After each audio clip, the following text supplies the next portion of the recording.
Only $4,000 for this month's allowance? What's this about? I told you to make it $6,000. I'm sorry, but your son, Robert, has passed away, so there won't be any more allowances. What? What are you talking about? There's $4,000 here. I know it's hard to believe, but it's true. My husband, Robert, took his own life. No way. Is it true? When? It was about a week after you last spoke on the phone with you. Why didn't you say anything? Robert wrote in his will not to have a funeral and to keep it a secret for a while. The mother-in-law, who had been angry about not receiving the $6,000 allowance, fell silent after hearing my words. It's only natural to be lost for words upon hearing of your son's passing. In the silence that followed, I thought this was the case, but it seems it wasn't. What a pity. I raised him with so much effort and money, thinking it was an investment. I was expecting to receive more money. Are you serious? Robert has passed away and those are the words you come up with? If he's gone, there's no need to mince words, right? Oh, and since I won't be getting Robert's $4,000 allowance anymore, remember, you and I had an agreement for a $2,000 allowance. Keep that up. Are you kidding me? I found myself yelling at the unbelievable words of my mother-in-law and hung up the phone. This was her true nature. Though it left a bad taste in my mouth, this likely settled the issue of the high allowance for my mother-in-law. About this phone call. Actually, my name is Emily. I'm 28, a company employee, and about to get married. My fiancé, John, is 32 and a mechanic who does repairs and maintenance on factory machinery. We don't live together before marriage, so we're still living separately. However, I have a key to his apartment, so I can come and go as I please. Therefore, I often visit his place. Welcome back.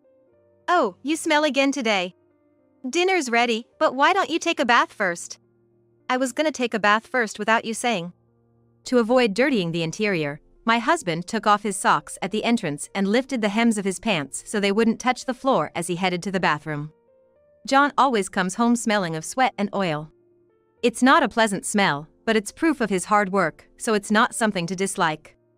I'm a serious person and I like my hardworking fiancé.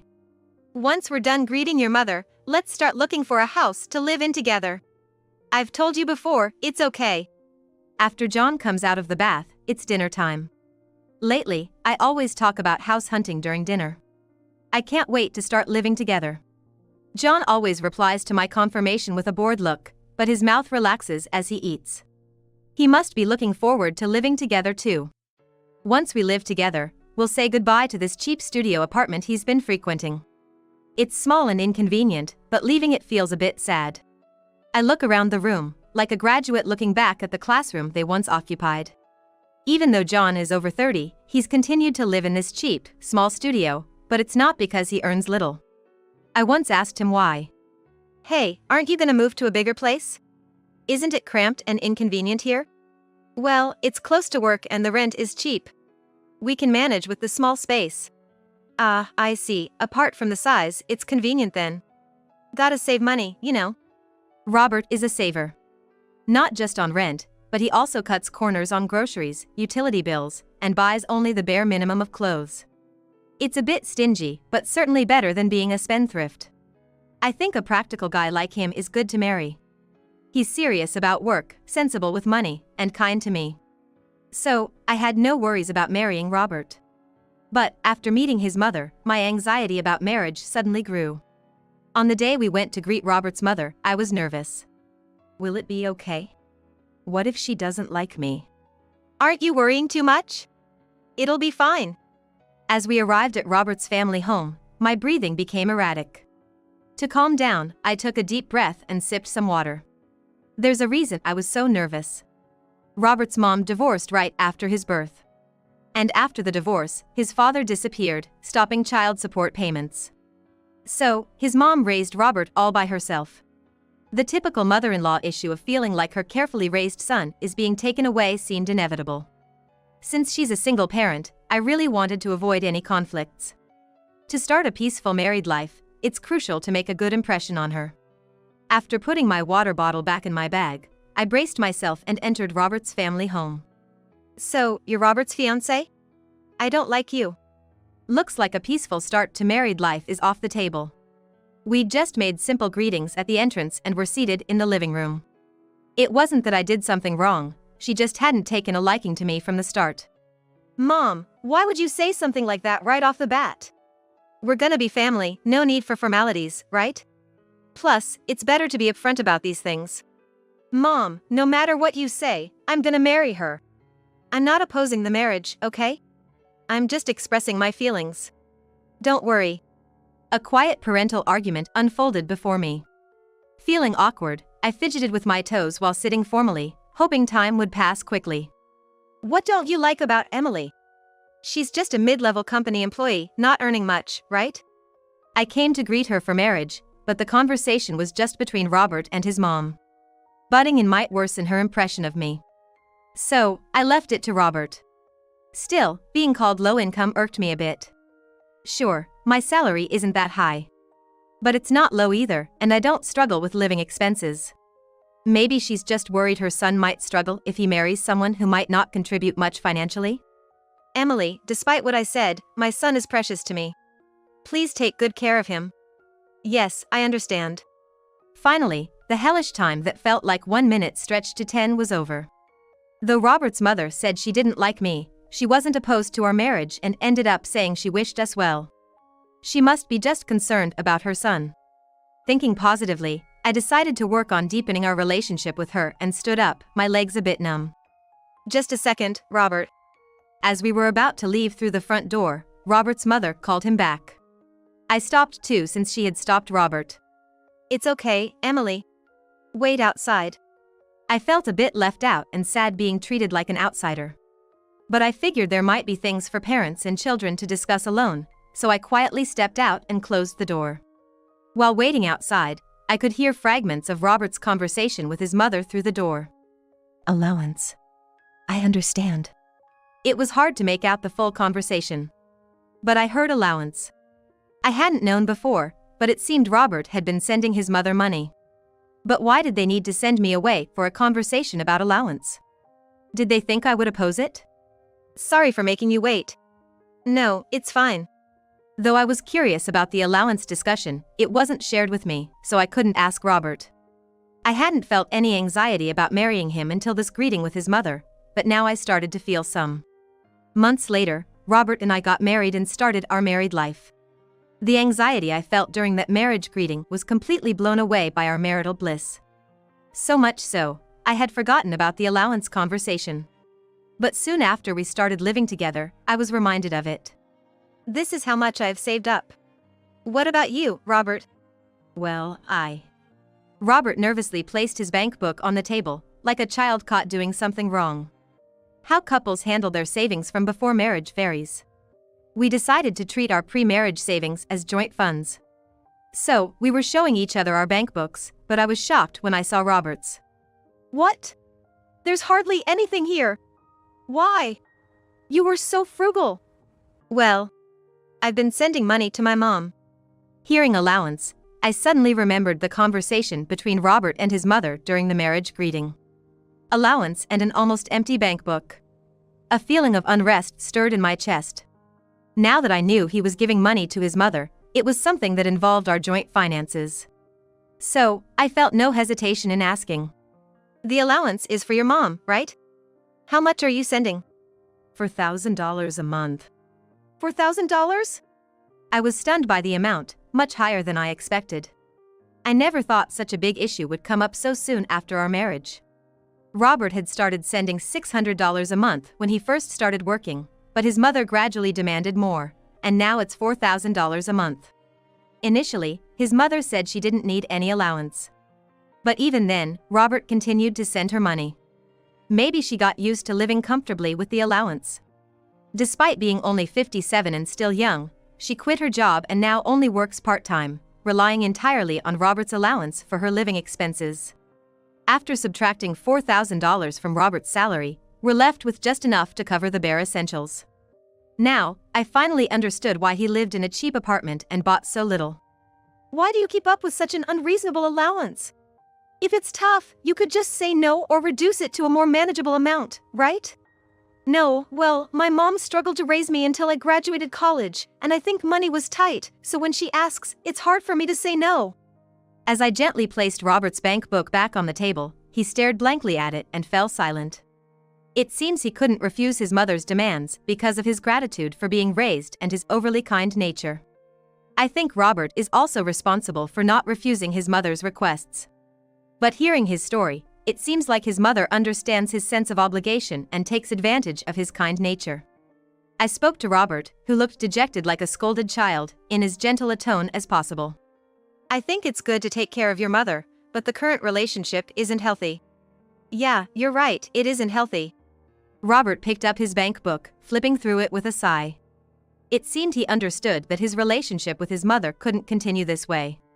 But given his personality and the future relationship with his mother, suddenly stopping the allowance or reducing it back to the initial $600 seemed difficult. Could you gradually reduce the allowance amount? Yeah, I'll talk to my mom about it next time I call her. Robert left the living room to put away his bank book, looking somewhat diminished. 3 days after the high allowance was revealed, Robert still hadn't contacted his mother.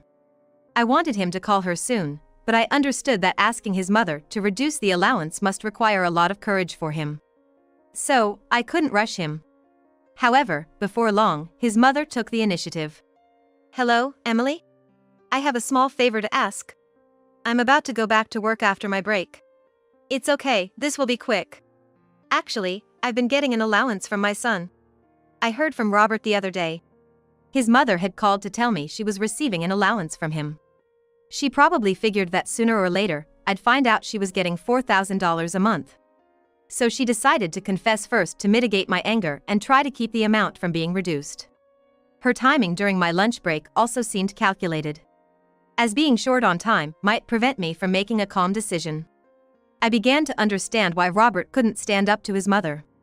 She was more cunning than I had thought, and bolder than I had imagined. So, you know about the allowance. That makes it easier. Since Robert is married and you're working, the household income has increased, right? So, I was thinking, maybe you could increase the allowance amount. Robert's already giving me $4,000, so how about another $2,000 from your salary? What? I blurted out loud, attracting glances from my coworkers. Embarrassed, I apologized to them while still on the phone with his mother. That's impossible, you know? Is it? Then maybe I should ask Robert for another $2,000? Wait! What are you thinking? I raised my voice again, apologizing to my coworkers once more. That's why she was concerned about my income at the marriage greeting. But if you won't pay, I guess I'll have to ask Robert. All right, I'll handle it. But not this month, please start from next month. Thank you, that helps. I hung up the phone, tasting a deep sense of defeat. I had given in to her demands, cornered by a phone call during my work break and her using Robert as leverage. I had fallen right into her trap. That night, I told Robert about the call and her demand for an increased allowance. What? Mom called Emily? And she asked you for an allowance too? I'm sorry, Robert. You said you'd try to reduce the allowance, but now I've agreed to increase it. No, Emily, you don't have to apologize. What is Mom thinking? I apologized to Robert, feeling a bit relieved. He usually becomes meek when it comes to his mother, but he showed anger when he heard she had demanded an allowance from me. This was a good sign, as it might mean he would stand up to her. However, that positive turn was short-lived. The company's gonna go bankrupt. The next evening, as Robert returned from work, he staggered towards me like a zombie and reported in a lifeless voice that made me question my ears. I was left speechless, my hands frozen in the middle of preparing dinner. We're newlyweds, and with the issues with his mother, what terrible timing. I thought, why now? But in these times, a company going bankrupt is not unheard of. Robert, who had worked diligently, wasn't to blame. I decided to redirect my disappointment towards the country's inability to escape recession and stimulate economic growth. This changes things. The next day, I called my mother-in-law. About increasing the allowance to $6,000 from next month, could you wait a little? Why? What happened? Well, Robert's company is going bankrupt. Considering the future, I'd like to wait a bit before increasing the allowance. Eh? But Emily, you promised to increase it to $6,000 from next month, right? The situation has changed, so please. I feel sorry for my son, but you made a promise. Even if he loses his job, you have some savings, right? Plus, Robert will get severance pay, unemployment benefits, layoff notice allowances, right? But still. I tried to resist, but she wouldn't accept my request. I thought about telling Robert, but he was in a daze from the shock of unemployment. I couldn't bring up the allowance. Pondering what to do, I watched Robert's listless face staring at the TV. Why does she still demand an allowance when her son is unemployed? As I watched Robert, feeling weaker by the moment, anger slowly began to rise within me, thinking back to the phone conversation with my mother-in-law. A month after Robert's unemployment. It was time for the $6,000 allowance, but I transferred only $4,000. Of course, my money-hungry mother-in-law called that night. I checked the bank account. Why is the allowance only $4,000 this month? Didn't you say it would be $6,000? She must have been looking forward to the $2,000 increase. Her anger was palpable.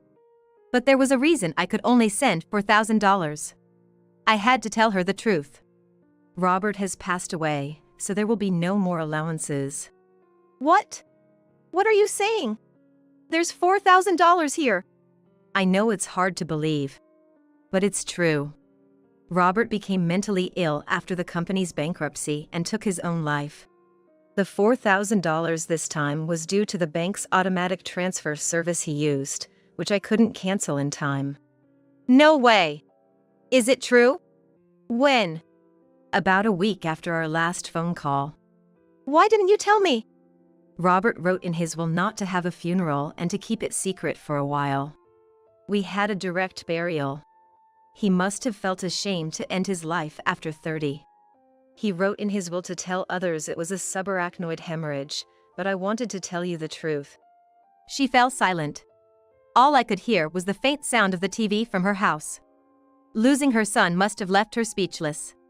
She might also regret making Robert send her high allowances. During the silent moment, I thought that, but it seems I was mistaken. By the way, wasn't Robert insured? Since there was no funeral, there should be some money left, right? Isn't that money for me? What? I invested time and money in raising him, hoping to get more back. I thought I'd still be able to get some money. Are you serious? Your son has died, and these are the words you come up with? If he's gone, there's no need to be careful with words, right? Oh, and since I won't get Robert's $4,000 anymore, we had agreed on $2,000 from you, so keep that up. Don't be ridiculous. I found myself yelling at the unbelievable words of my mother-in-law and hung up the phone. This was her true nature. It left a bitter taste in my mouth, but this should resolve the allowance issue with her. A week after the unpleasant call with my mother-in-law. The doorbell rang early in the morning. Hurry up and open the door. When I answered the intercom, her face filled the screen, yelling at me. But I responded calmly, without any surprise. I'm coming, please don't yell. I stopped the toaster I was using to make toast and leisurely headed to the front door. Perhaps I was too slow, as my impatient mother-in-law started banging on the door and shouting. What are you doing? Open up. I opened the door with a feeling of annoyance, and there she stood, looking furious. You lied. I heard that Robert is working as usual. About Robert? Yes, the part about him passing away was a lie. What? My mother-in-law was taken aback by my blunt admission of the lie, looking foolishly surprised. I never intended to keep up the lie that Robert had died, it was just to deceive her over the phone. Therefore, Robert has been living his life without hiding. He's found a new job and leaves for work every morning, and he communicates normally with acquaintances and friends. Probably, my mother-in-law heard from someone else that Robert was alive. She must feel quite embarrassed for misunderstanding that her own son had died. Why would you tell such a lie? It was to confirm your true nature. Robert, having no need to hide, also came to the entrance. I heard the last phone call too. What did you say? I listened to that conversation. About not needing to be considerate anymore, and about the preliminary investment. Hearing her mention of the preliminary investment, Robert glared at her. His expression, one I had never seen before, intimidated my mother-in-law, and her earlier bravado completely vanished. Robert had always been a bit weak when it came to his mother, but now he stood confidently. Just as I had planned. I couldn't bear the idea of my disheartened, unemployed husband being pressured for more allowance by his mother. Initially, I intended to gradually reduce the allowance, but I decided to stop it altogether. Robert had already promised to try reducing the allowance.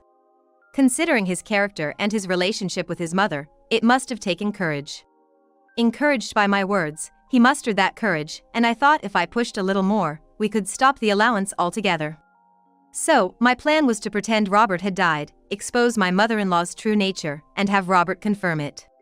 It was a disrespectful plan, I know. But if things continued, it would ruin Robert's life. So, I was prepared to be seen as the villain for executing this plan. So, I was raised as an investment for money. No, that was just a metaphor, an example. Really?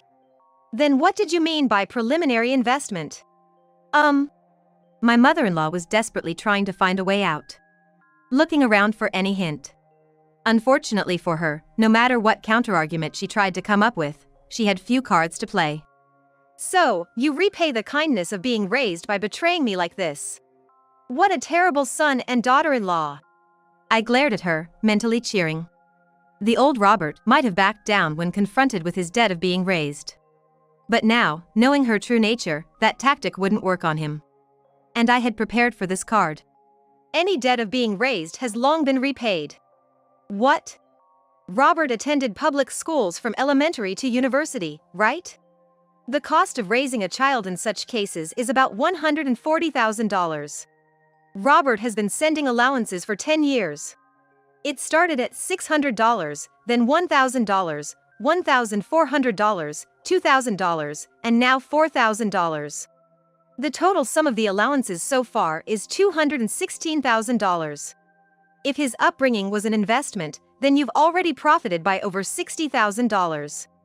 Isn't that enough? My mother-in-law seemed at a loss for words. All she could do was open and close her mouth like a fish, with no sound coming out. This was also information I had researched on the internet to help push Robert's back. Thinking about how his mother had spent effort and money on raising him, my kind-hearted husband couldn't push her away.